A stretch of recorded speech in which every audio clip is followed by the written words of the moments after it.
वो बोल रहे हैं कि हम इसमें अब सक्षम नहीं हैं, हम भी नहीं पढ़ाएं। अगर पढ़ाएं, कल का यही घटना हो जाए तो देखिए हर कोई एक जैसा तो नहीं है, हर कोई एक जैसा नहीं है। हम नहीं मतलब ऐसा करेंगे। मेरे पति को मनाओ, मेरी पढ़ाई के लिए राजी करवाओ, मैं विश्वास दिलाती हूँ कि मैं ज्योति मौर्य नहीं बनूंगी साहब। ये शब्द है एक मजबूर बीवी के, जो पढ़ना चाहती है, जिंदगी में आगे बढ़ना चाहती है, जिसे नाम कमाना है, दुनिया को कुछ करके दिखाना है। लेकिन हाय रे किस्मत, ज्योति मौर्य वाला केस सोशल मीडिया पर वायरल क्या हुआ, पूरे देश के पति तो मानो डर से गए हैं। डर भी ऐसा, जो पति अपनी पत्नी को अफसर बनाने में जी जान लगाने को तैयार थे, वो बीवी को पढ़ाने पर ही राजी नहीं है। दरअसल जब से उत्तर प्रदेश में ज्योति मौर्य और उनके पति का केस वायरल हुआ है, तब से ही देश भर में बस इसी बात की चर्चा है। और इसी बीच बिहार के बक्सर के चौगाई में एक ऐसा मामला सामने आया जिसे सुनकर आप हैरान रह जाएंगे, जहां एक पति ने अपनी पत्नी को पढ़ाने से मना कर दिया और सीधे और साफ शब्दों में कह दिया कि किसी भी कीमत पर मैं अपनी पत्नी को ज्योति मौर्य नहीं बनने दूंगा। ऐसे में मुरार थाने की रहने वाली खुशबू अपने पति के खिलाफ थाने पहुंच गई और आवेदन दाखिल करते हुए गुहार लगाती नजर आई। उनका कहना था कि मेरे पति मुझे पढ़ाने से सिर्फ इसलिए इनकार कर रहे हैं कि कहीं मैं भी ज्योति मौर्य की तरह बेवफा ना हो जाऊं। आपको बता दें कि प्रयागराज में बीपीएससी की तैयारी में जी जान से जुटी बक्सर के चौगाई की रहने वाली खुशबू को उनके पति ने घर वापस बुला लिया और उनकी पढ़ाई के लिए एक भी पैसा देने से साफ इनकार कर दिया। ज्योति मौर्य वाली घटना उनके दिल में इस कदर घर कर गई कि अब पत्नी को पढ़ाने और उसकी पढ़ाई का खर्चा देने के लिए वो कतई तैयार नहीं है, जिसके बाद मजबूरन पत्नी को थाने का रुख करना पड़ा और खुशबू ने पुलिस के सामने आवेदन देकर अपने लिए न्याय की गुहार लगाई।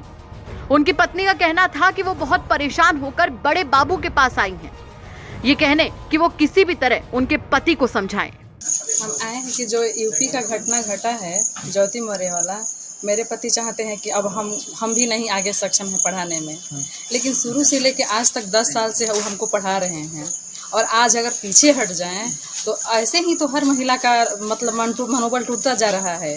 कल 136 पत्नियों ने अपने पत्नी को बुला लिया प्रयागराज से, जो पीसीएस की तैयारी कर रही थी। अब उन लोगों का सपना तो सपना ही रह गया। इसी तरह तो हर महिला यूपी बिहार या हर देश में प्रदेश में जहाँ देखिए यही न्यूज़ चल रही है। हर लोग पीछे हटते रहें, सब लोग कह रहे हैं कि बेटी पढ़ाओ पत्नी नहीं। तो क्या पत्नी से क्या बोल रहे थे? वो बोल रहे हैं कि हम इसमें अब सक्षम नहीं हैं, हम भी नहीं पढ़ाएं। अगर पढ़ाएं, कल का यही घटना हो जाए तो देखिए हर कोई एक जैसा तो नहीं है, हर कोई एक जैसा नहीं है। हम नहीं मतलब ऐसा करेंगे, लेकिन कह रहे हैं कि नहीं, आगे का मनमति कौन जानता है कि कब क्या होगा। ऐसे ही हर औरत का मनोबल टूटता जा रहा है। बड़ा बाबू से मिली तो क्या बोले बड़ा बाबू?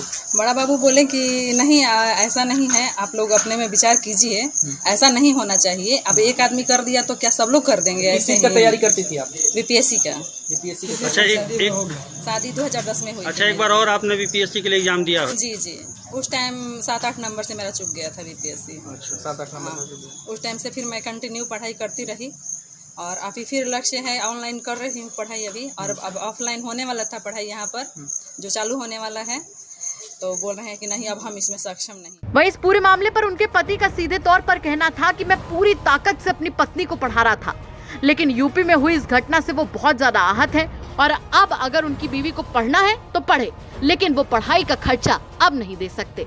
देखिए, आज के जमाना सब कुछ देख रहा बा, सब कुछ बा, और उस सब घटना को जो अभी तत्काल में अभी नया घटना जो देखे के मिलल प्रयागराज वाला ज्योति मौर्य और आलोक मौर्य के बीच, कि उन्होंने सफाई कर्मचारी होते इतना त्याग करके अपनी वाइफ को, अपनी पत्नी को, अपनी औरत को इतना बड़ा जगह पर ले गया, और ले जाने के बाद अगर इस तरह की घटना उनके साथ हो रहा है तो इस घटना से बहुत मैं आहत हूँ, इसलिए मैं आगे पढ़ा नहीं सकता। तो मैंने क्या आर्थिक स्थिति कमजोर है, क्या है? हाँ, उतना हम पढ़ाने में सक्षम नहीं है, हम नहीं पढ़ा पाएंगे। तो पहले तो आप पढ़ा रहे थे? पहले पढ़ा रहे थे, इस तरह घटना नहीं थी, भरसक खेत बधार दुनिया गहना गुड़िया बेच के कर देते, बात वो अलग होता। लेकिन आज हमारे साथ इस तरह की समस्या नहीं है, हम नहीं हो सकता है हमारे से, इसलिए नहीं होगा कि कल क्या घटना होगी, परसों क्या घटना होगी, हम सब कुछ बेच देते, लास्ट में क्या करेंगे हम? तो थाने पे क्या आए थे? थाने पर आए थे हम थाना प्रभारी से कहने के लिए कि सर हम अभी पढ़ाने में सक्षम नहीं है, हम नहीं पढ़ा पाएंगे। तो मैंने ये पत्नी तो कह रही है कि हम पढ़ेंगे। पत्नी को पढ़ना है, पत्नी तो पढ़ेंगी, पत्नी को तो शुरू से पढ़ा, लेकिन हम अर्थ देने के सक्षम नहीं है। अर्थ की जो तो पढ़ाई का मतलब स्टॉप हो जाएगा, पढ़ाई स्टॉपेज होगा। आपको बता दें कि मुरार थाना क्षेत्र के चौगाई गांव निवासी पिंटू की शादी साल 2010 में हुई थी और वो अपनी पत्नी को पढ़ा लिखाकर अफसर बनाना चाहते थे, इसीलिए वो अपनी पत्नी को प्रयागराज में रखकर बीपीएससी की तैयारी भी करवा रहे थे। लेकिन यूपी में जब से ज्योति मौर्य और उनके पति का पारिवारिक मामला सामने आया है, उसके बाद से उनके होश उड़ गए और उन्होंने अपनी पत्नी को वापस बुला लिया। उन्होंने सीधे तौर पर कह दिया कि ज्योति मौर्य कांड के बाद वो अपनी पत्नी को पढ़ने के लिए पैसे नहीं देने वाले। फिलहाल ज्योति मौर्य वाला मामला लगातार बढ़ता जा रहा है और अब देखने वाली बात ये होगी कि बक्सर की खुशबू की पढ़ाई के जज्बे को उसका पति समझ पाता है या फिर किसी अनहोनी के डर में उसकी पढ़ाई छुड़वा देता है। आपका इस खबर पर क्या कुछ कहना है, कमेंट करके जरूर बताएं।